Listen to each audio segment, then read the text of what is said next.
benar. Bang, itu peristiwanya di mana, Bang? Terjadi, Bang? Peristiwanya di daerah Simpang Pemda, Bang. Simpang Pemda ya. Simpang Pemda, Bang, di sebuah warkop. Perkelahian itu. Ini antara korban dan pelaku ini saling kenal atau seperti apa? Tetanggaan atau seperti Memang apa? saling kenal. Hanya memang didasarkan bahwasanya dicurigai si korban ini si terdakwa berselingkuh dengan suaminya si korban.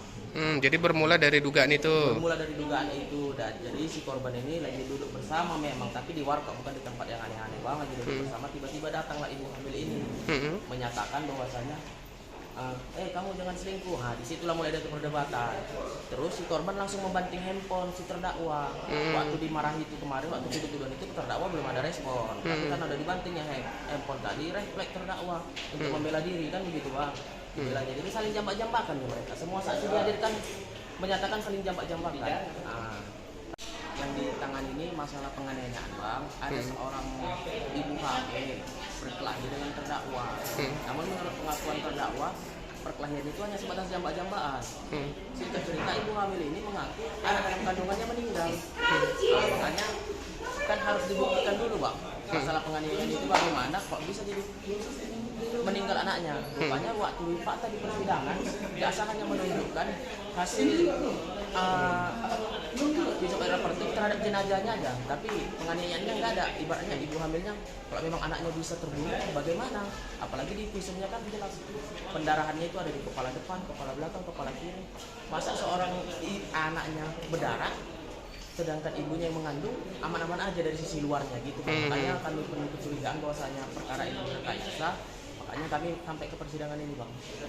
Kan kematian pada anak dalam kandungan itu menurutnya. Bang, apa yang kita sampaikan tadi di replik kita kepada hakim apa, Bang? Poin-poinnya. Agenda tadi, Bang, kita menyampaikan tanggapan atas replik jaksa penuntut umum, Bang. Jaksa replik itu kan disampaikan jaksa atas tanggapan kita juga nota pembelaan.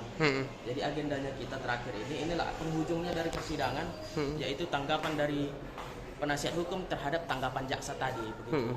Apa aja, Bang, poinnya, Bang, yang paling penting kita sampaikan? Yang paling penting ya kami keberatan visum itu cuman visum terhadap anak dalam kandungan aja, Bang, terhadap jenazah, tapi terhadap ibunya, karena ini kan bukan murni penganiayaan terhadap anak langsung. Kalau tadi murni terhadap penganiayaan terhadap anak langsung, kami nggak keberatan. Tapi karena ini ada melalui ibu hamil yang dianiaya, kan begitu, jadi penganiayaannya dulu dibuktikan, baru dibuktikan kematian anaknya gitu. Karena visum terhadap anak dalam kandungan itu nggak bisa berdiri sendiri gitu.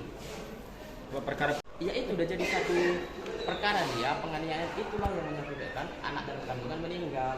Hanya kenapa visumnya terhadap anak korban, anak yang dalam kandungan aja jenazah, tapi ibu yang mengaku dirasa dia yang nggak ada visumnya gitu loh.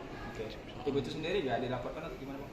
Gimana, Bang? Ibu yang mengandung Memang dasarnya gini, Bang, saya ini sebagai penasihat hukumnya setelah di persidangan ini, Bang, waktu masalah dia masih tersangka atau segala macam, tidak saya pernah 12 tahun. Tapi di nota pembelaan kami minta untuk terdakwa ini dibebaskan karena penuntut umum kami rasa kurang bukti, karena dibuktikan juga yang tadi itu, Bang, saya sampaikan itu. pasal berapa tuh, Bang? Pasal 80 ayat 3 junto pasal 76C Undang-Undang Perlindungan Anak. Download Tribun X sekarang, menghadirkan lokal menjadi Indonesia.